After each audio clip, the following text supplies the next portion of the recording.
ठाकरे बंधू रस्त्यावर उतरणारे विद्यार्थ्यांच्या प्रश्न संदर्भात निश्चय घोटाळा।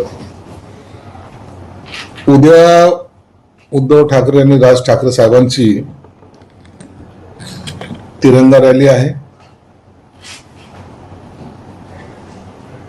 जंतर मंतरवर घडलेल्या घटनाच्या निषेधार्थ तो रॅली आहे असं मानलं जात आहे। मला वाटतं लोकशाहीमध्ये त्यांना जो अधिकार आहे त्याचा ते वापर करतायत, म्हणून त्याला विरोध करणं किंवा त्याला परमिशन न देणं अशा काही घोषणा आम्ही काही करणार नाही किंवा आम्ही त्याला विरोधही करणार नाही। म्हणून त्यांचा फक्त मोर्चा शांततेने व्हावा, चांगला व्हावा, त्यांच्या भावना निश्चितच केंद्रापर्यंत पोहोचाव्या यासाठी त्यांनी तो केलेला प्रयत्न आहे। म्हणून या मोर्चावर टीका टिप्पणी करणं हे उचित नाही असं आमचं वैयक्तिक मत आहे। पण एक सातत्याने सांगण्यात येतंय की सगळ्या विद्यार्थ्यांच्या आंदोलनाचं राजकारण करण्याचा प्रयत्न होतोय आणि त्याच दृष्टीने हे सगळे पावलं पडत आहेत, असाही टीकेचा सूर आहे। नाही, काही लोक हे निश्चित करतायत विद्यार्थ्याचं जे आंदोलन सुरू झालंय हे पेपर फुटीचं, तो बेस घेऊन अख्खे विद्यार्थी रस्त्यावर आले त्याबद्दल दुमत नाहीये। परंतु काही राजकीय पक्षाचे लोक स्वतःहून जाऊन तिथं पाठिंबा देणे आणि हे आंदोलन चिघळेल कसं असा प्रयत्न करणे, मला हे चुकीचं आहे। विद्यार्थी सक्षम आहेत ना, आणि विद्यार्थ्याकडे ती ताकद पण आहे।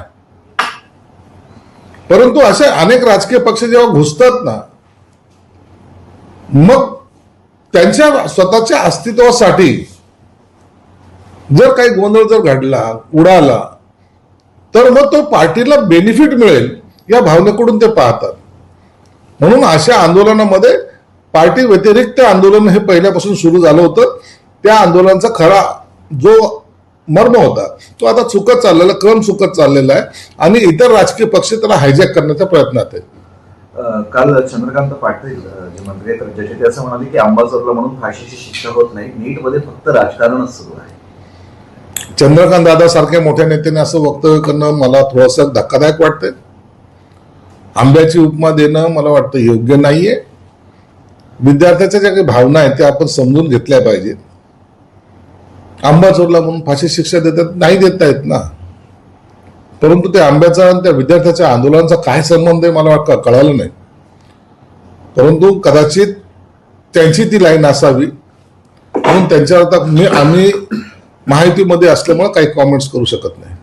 आता RSS चे मोहन भागवत म्हणाले की आजचा युवा प्रश्न विचारतोय, त्याच्या प्रश्नांची उत्तरं देण्यासाठी आपण सरकारने बांधील असलं पाहिजे, त्यांनी काय टोचलंय। आमचं भूमिका तीच असली पाहिजे ना।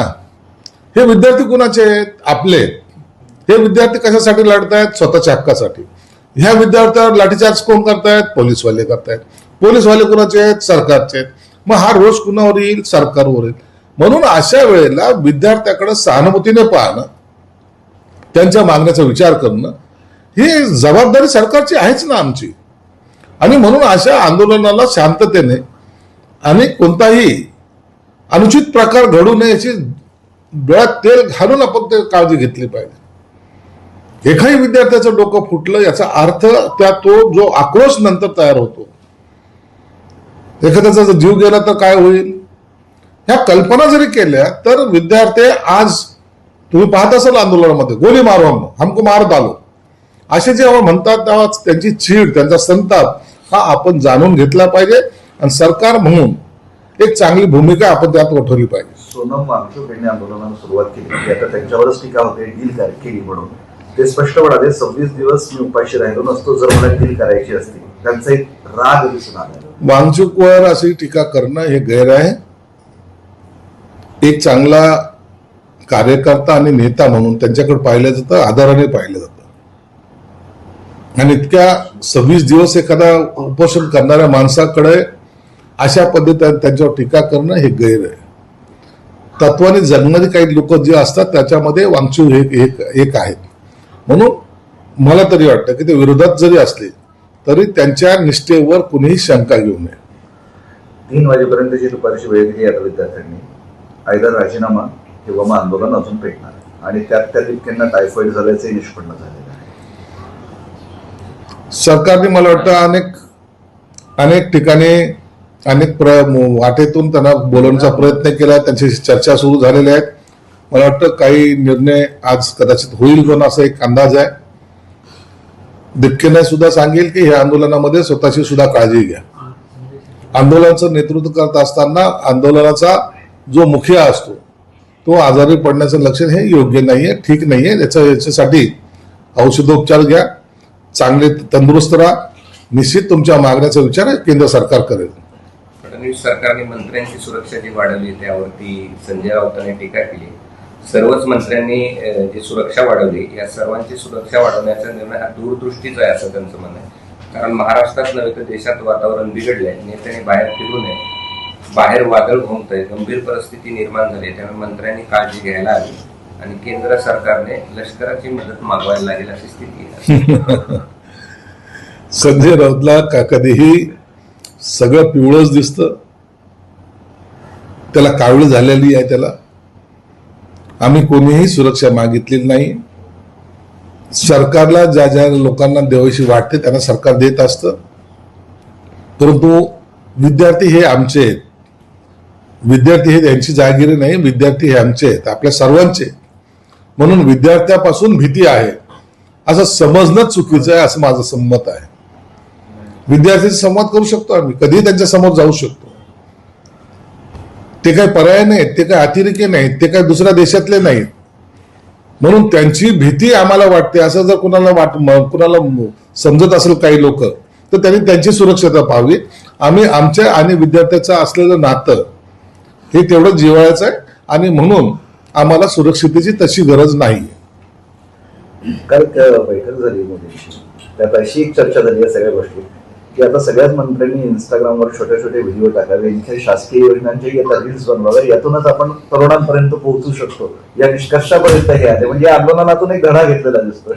नाही, आता हे आंदोलनामधून धडा घेतला किंवा मोदींचे त्यांच्या पक्षाबद्दलचं असलेलं त्यांनी जे काही आदेश दिलेले आहेत ते त्यांचे कार्यकर्ते फॉलो करतील ना.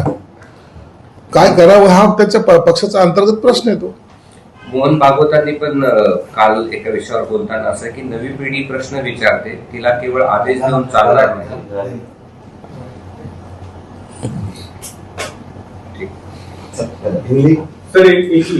एक हिंदी आणि त्यांना प्रश्न विचारला काल की तुम्ही पालकमंत्री होणार आहेत का, त्यांनी हात जोडले, मात्र जाताना शेवटी संकटाचा प्रश्न विचारत जाऊ नका असंही म्हटलं. उदय सामंत हे त्यांच्या कामानिमित्त आले होते.